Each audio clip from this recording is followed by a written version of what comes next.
Clare woman is bringing hope and healing to those displaced by Israel's war in Gaza through a unique play therapy initiative in Jordan. Clare Liddy's not long back from working with evacuees from Gaza, many of them children, helping them process trauma and rebuild a sense of normality through play. A really interesting idea. I'm delighted to say that Clare, the founder of Neart Noor, is in studio with us this morning. Clare, good morning to you. Good morning. Thanks very much for being with us. So you're not, as I say, you're recently back from Jordan. Talk to us a bit about the setting up of this project and the name of it, which I'm sure I butchered in pronouncing it. No, you actually got it right. For once. Even a stop the clock is right twice a day. So Neart is Irish for strength, and then Noor is Arabic for light, and because it's like an Irish Palestinian Jordanian combination. And it's kind of where it came from. The ethos is just to help, not to help, but to stand in solidarity with the Palestinians and help the children and the adults to find their inner light and resilience because of like what they've endured, not just for the last few years but for decades. And so that's where the name came about, and obviously our motto then is Ní Nearco Carla Kayla. And so basically it came about, I was due to go back to Palestine in November. Yeah, and you've been with us before talking about, you've visited Gaza quite a few times. No, not Gaza, the West Bank. The West Bank, quite a few times. So I had my suspicions that I wouldn't be let in. There was a lot of stuff going on, especially on social media. I was getting links taken down even when I was in Lebanon, fundraisers taken down, getting shadow banned, people couldn't find my account. Then I got banned from TikTok after only being on it for 3 months, permanently banned, and they couldn't give me a reason why. For just highlighting the work you're doing and links to fundraisers. I discovered when I was being interrogated by the Israelis that basically humanitarian workers now, or anyone who stands in solidarity with Palestinians, they consider terrorists. So this is the world we live in, where Israel can kill 254 people in Lebanon and continue the war there despite this ceasefire, 2-week ceasefire between Iran and the US, but you're being censored on social media. Yeah, censored, and even in terms of trying to raise the money for this project, a lot of, obviously social media is a massive part of that. And thankfully when I wasn't let into Palestine in November, I was like, okay, look, I'm not going to wallow here in self-pity. I'm not going to let them defeat me. This is what they want people to give up. So I said okay, and then I contacted a few people in Jordan, and we got a great contact there. One of the Al Jazeera journalists who'd actually been evacuated, and 12 months ago he couldn't walk or talk, and he was able to introduce us to I think we must have met 160 families last November in 3 accommodation centres. So then it kind of snowballed from there, and thankfully we actually had met a travel blogger from Ireland there, and he was able to highlight our project. So we were able to actually do the project that I was meant to do in the West Bank. We were able to get the money in for that, and then we ended up doing this second project. Okay. And obviously to see the need out there, and just in terms of the children, everything you've seen on your phones, it's that and worse.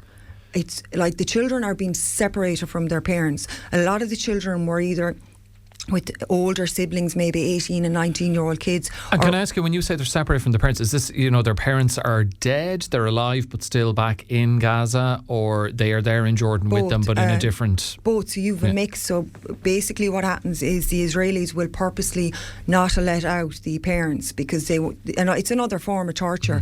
So a lot of the children that we would have seen were there with elder relatives, older grandparents or older uncles and aunts, and so the family was back in Gaza. A lot of the children would be alone, or their parents have been killed with siblings. I could tell you hundreds of stories just from being there alone and just sitting and speaking with them. But this is another form of the torture. And then what they do is they might split families in 2 and send some to Egypt and some to Jordan. But what's happening in Jordan is the children that we met, they were being treated, a lot of them, for cancer, but also blast injuries. So they're not only dealing with childhood cancer.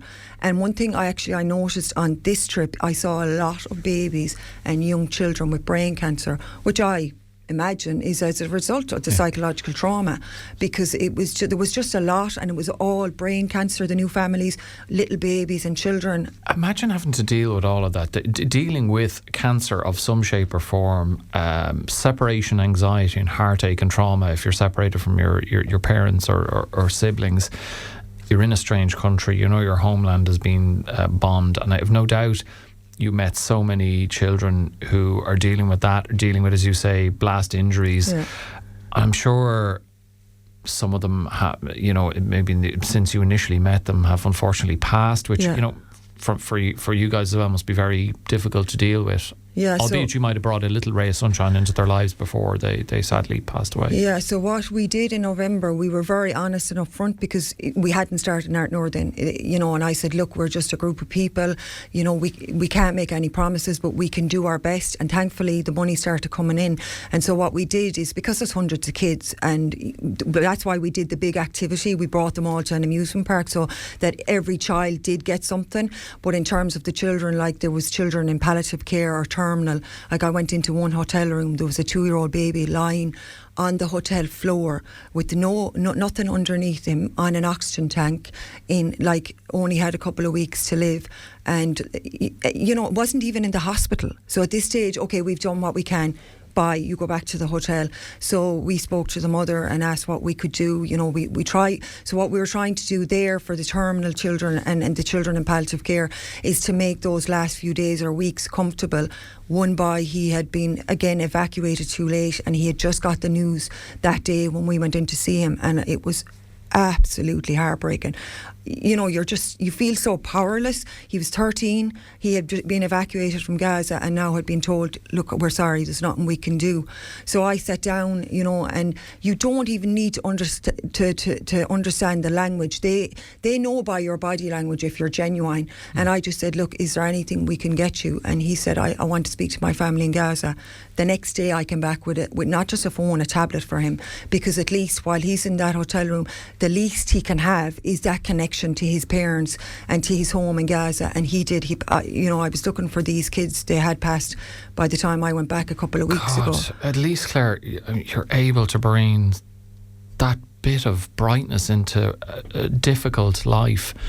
But, for you guys, when you're in that situation and then, return these children have passed, how do you deal with that? How do you steel yourself to that? Or is it, and always keep in mind, look, I have a job to do here. It must be very difficult to separate the emotion from it.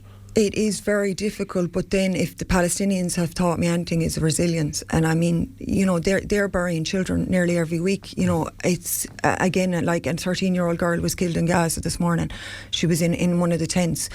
So you try and keep your emotions in check, even though you hear this stuff on the media. The Palestinians are probably the most loving, affectionate people I've ever met.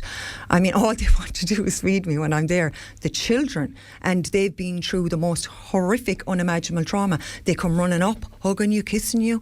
I mean, they're like, you would expect children who are traumatised like that there would be a lot of challenging behaviour. We took in November and just a couple of weeks ago over 500 children with their caregivers to an amusement park and didn't have one incident. Like, imagine trying to do that here in Ireland. Everyone dies in the back of your head. So I mean, and it's like, obviously to do that there it's much easier. Like, it costs only a couple of €1,000 to do that in Ireland. Even the insurance alone, you'd be broke. And that's one of the girls turned around and she's paralysed, and she said, this is the happiest I've been, and I can't remember when the last time. Just something small like that. For you're talking about a couple of euro per child, and adult. Even the elders went on the bumpers, and they're talking about their love for their homeland. They want to go back to Gaza. They love their home. And the other thing, actually, this is off topic. Did I mention the children with the hearing loss? No. Yeah, so sorry, I was talking to the guy outside in reception. So there was another accommodation centre where we went, and the children have hearing loss as well from the drones and the bombs, just the munitions, and they have the cochlear ear implants. And I'd recognised some of them because they came running up to me, and I said, I thought they had the treatment the last time, because normally once the treatment's finished they go back to Gaza. They got returned twice at the border because a cochlear implant now is a weapon of mass destruction. The Israelis, so they had to make the journey, not alone make the journey. The children cannot bring anything in with them. So anything, no clothes, no toys, everything is taken from them. The only thing they're allowed to bring in is if they have a phone. So they were returned from the border twice because of the treatment they got, the implants from the war. So they said, no, you have to remove them.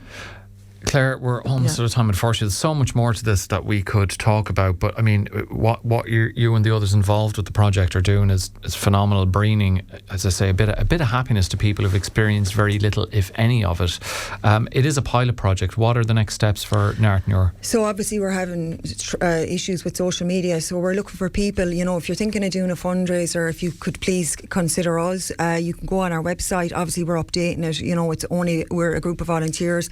We'll be putting up the footage from the last project. We're also on Instagram and Facebook, Nartnure, and the website is nartnure.org. Also, we'll be hoping to run a summer camp in the summer, and I've had a lot of interest from teachers who possibly might want to go out to Palestine, but their families are going, no way. So in Jordan, we're hoping to run a summer camp for the children and the adults.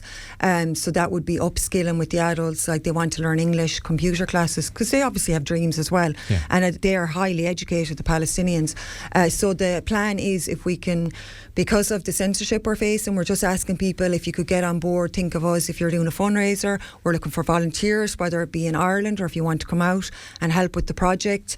So there's a lot going on, and hopefully I'll be on the ground by the summer, and you'll see a lot more and a lot more footage, of the children who have gone through so much, just making special memories and giving them that sense of normality and joy for a change. Yeah, for a change is right. Look, continued success to you. Hopefully people reach out and help in whatever way they can. Hopefully we'll see more and more of what you're doing on social media. Great. We won't hold our breath. Clare Liddy, the founder of Nartnure, thank you very much for joining us on the show this morning.